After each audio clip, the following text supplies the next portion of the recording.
धीमन, इतनी बातें आपने सुनी, अब इसके लिए किसको दोष दिया जाए? अगर अगर कांग्रेस पार्टी के अंदर ये लोग मानते हैं कि नेहरू गांधी परिवार के अलावा कांग्रेस का अस्तित्व नहीं हो सकता, या कांग्रेस पार्टी में राहुल गांधी अपनी टीम, रतन टाटा के जब जब जमशेदजी टाटा ने जब अपना पद छोड़ा तो रतन टाटा आए, तो एक से एक दिग्गज लोग थे जिन्होंने 30-40 साल जमशेदजी टाटा के साथ काम किया था, और उन सबको हटना पड़ा। आज की तारीख में भले ही इन तमाम नेताओं ने 30 से 40 साल काम किया हो, पार्टी में योगदान दिया हो, अगर आज नेतृत्व उनको नहीं चाहता है तो वो उनको हटाना क्यों नहीं जरूरी होना चाहिए? देखिए, मोदी दिल से चाहते हैं कि कांग्रेस मुक्त भारत हो, और कांग्रेस मुक्त भारत करने के लिए जितनी मेहनत मोदी, अमित शाह और बीजेपी संघ कर रहा है, इससे ज्यादा मेहनत सोनिया, राहुल, प्रियंका और कांग्रेस ही कर रहे हैं। आप जो सवाल कर रहे हैं, मुझे लगता है मूल सवाल वो नहीं है। मूल सवाल वो है हमारी मानसिकता। विनोद अग्निहोत्री जी ने जो कहा, आपने कहा बड़ी ईमानदारी से कहा, और नीरेंद्र नागर जी ने भी कहा गांधी परिवार के बारे में खुलकर। मुझे लगता है सरदार पटेल ने 47-48 में जो राजा महाराजाओं को, 562 राजाओं को निकाला था, हमें मुक्त किया था उनसे, पर हमें रजवाड़ों से मुक्त नहीं करा पाए सरदार पटेल। आज भी हमारे दिमाग में रजवाड़ा जिंदा है। मोदी आप देखिए राजा महाराजा की तरह बिहेव करते हैं, अपनी प्राइवेट कोठी या हवेली बना रहे हो, इसी तरह सेंट्रल विस्टा को बनाते हैं। गुजरात के मुख्यमंत्री को जब चाहे वो बदल सकते हैं, पूरा मंत्रिमंडल बदल सकते हैं। राहुल गांधी देखो तो वो भी एक राजा महाराजा की तरह बिहेव कर रहे हैं, और 135 करोड़ का देश इनको बिहेव करने दे रहा है। वो सबसे बड़ी ट्रेजेडी वो है। आज समस्या कांग्रेस की, बीजेपी, मोदी की या राहुल गांधी की नहीं है। मान लो राहुल गांधी अध्यक्ष बनना नहीं चाहते तो कोई और नॉन गांधी अध्यक्ष बने, कौन सा आसमान टूटने वाला है? मान लो कांग्रेस बिखर भी जाती है तो बिखरने दो, कौन सा आसमान टूटने पड़ने वाला है? भारत रुकने वाला है या दुनिया रुकने वाली है? रशिया का पूरा विघटन इतना बड़ा हो गया, फिर भी रशिया वापस पटरी पे आ गया।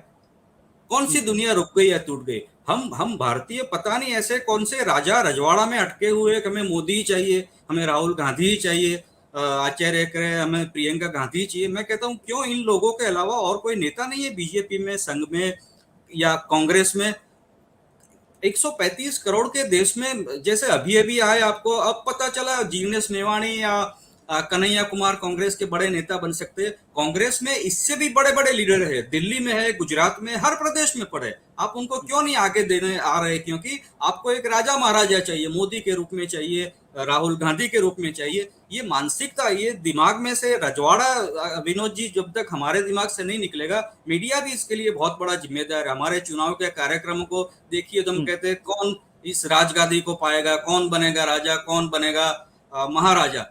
हम लोगों के दिमाग में एक जहर की तरह घुसेड़ते जा रहे हैं पिछले सालों से। आप कांग्रेस का इतिहास देखिए, 135 साल की इस पार्टी में 60-70 साल तक कौन सा गांधी था, कौन सा गांधी पैदा हुआ? मोतीलाल नेहरू की सिफारिश पे नेहरू ने, जवाहरलाल नेहरू को कांग्रेस मिला, तब से गांधी वंश शुरू हुआ।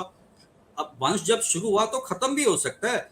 जरूरी नहीं कि 1000 साल तक कांग्रेस रहे, जरूरी नहीं कि 1000 साल तक मोदी और बीजेपी रहे। लोकतंत्र में जब आप व्यवस्थाओं को नहीं मानेंगे, कांग्रेस अपने संविधान की तरह नहीं चलेगी। एक अध्यक्ष इस्तीफा दे रहा है तो नए अध्यक्ष का आप चुनाव क्यों नहीं करवा रहे? कांग्रेस खुद अपने संविधान को नहीं मानती है, बीजेपी खुद अपने संविधान को नहीं मानती है। गुजरात के मुख्यमंत्री हटाने से पहले पार्लियामेंट्री बोर्ड की बैठक नहीं करती है, और पूरा देश, पूरा मीडिया इसके ऊपर चुप रहे कि बीजेपी हो या कांग्रेस हो, संविधान से क्यों नहीं चल रही, राजा रजवाड़ों की तरह क्यों चल रही है? अगर हम ये सवाल नहीं उठाएंगे, हम भी कहेंगे कि नहीं हमारा दिमाग तो फ्यूडल सिस्टम से ही चलता है, मुझे लगता है ये समस्या है कभी रुकने वाली नहीं, ऐसे ही चलता रहेगा।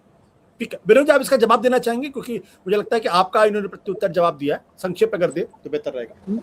नहीं, मैं धीमन जी की बात से सिद्धांता पूरी तरह सहमत हूँ, लेकिन मेरा कहना यह है कि जो वर्तमान में स्थिति है मैं उसकी बात कर रहा हूँ। हमारा माइंडसेट, इस देश की आम जनता का माइंडसेट फ्यूडल है, यह अवतार पूजा का देश है। यहाँ राजा राम दशरथ के बेटे थे और वो नायक बने। यहाँ तो ये अवतार पूजा के देश में कभी कोई मुलायम सिंह नायक बन जाता है, कभी कोई लालू प्रसाद यादव बन जाता है, वो भी गरीब घरों से आके बनते हैं नायक, लेकिन जब नायक बन जाते हैं तो राजा हो जाते हैं। नरेंद्र मोदी भी कौन सा किसी राजा के बेटे थे, लेकिन वो नायक बन गए, महानायक हो गए। राहुल गांधी की किस्मत कहें या बदकिस्मत कहें कि वो गांधी परिवार से हैं, वो नायक बनने की कोशिश कर रहे हैं। लेकिन हमारे यहाँ माइंडसेट में ये नायकत्व तो है, ये मैं कह रहा हूँ। हम चाहते हैं नायकत्व तो टूटे, मैं भी चाहता हूँ डेमोक्रेटिक हो, लेकिन डेमोक्रेसी कैसे हो?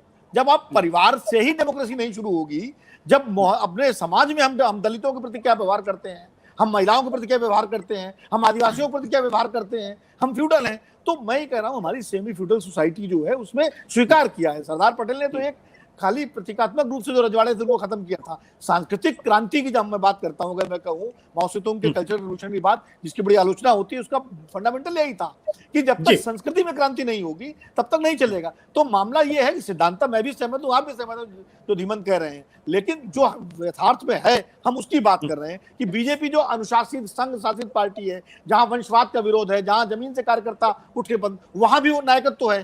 तो ये मैं कह रहा हूं ये हमारे समाज की समस्या है। ठीक है विनोद जी, मैं नीरज जी के पास जाऊं, ऋषि के, उसके पहले प्रमोद जी संक्षेप में आपका इंटरवेंशन करिए, संक्षेप में।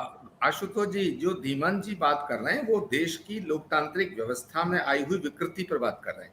उसको परिवर्तित करने के लिए बिल्कुल हम सब सैद्धांतिक रूप से सहमत हैं, लेकिन प्रश्न ये पैदा हो रहा है कि अब हम जो जिस युग में जी रहे हैं, भाई एक व्यक्ति की पूजा करना, जैसा विनोद जी कहते हैं, बिल्कुल ठीक कह रहे हैं आप। अरे वहां मोदी के गुलाम है या गांधी के गुलाम है, फर्क क्या है तो वहां भी यही, ठीक है, इधर भी वो उधर भी वो।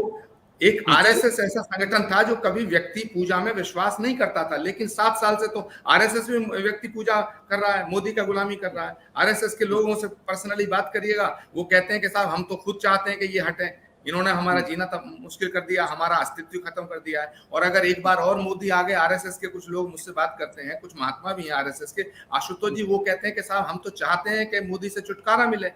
अकेले में मुझसे आप पूछोगे मैं उनका नाम भी बता दूंगा, लेकिन उनका नाम सार्वजनिक रूप से इसलिए नहीं बता रहा हूं कि उन पर भी ईडी और सीबीआई के छापे लगने शुरू हो जाएंगे। सत्य हिंदी का ऐप डाउनलोड करें गूगल प्ले स्टोर पर।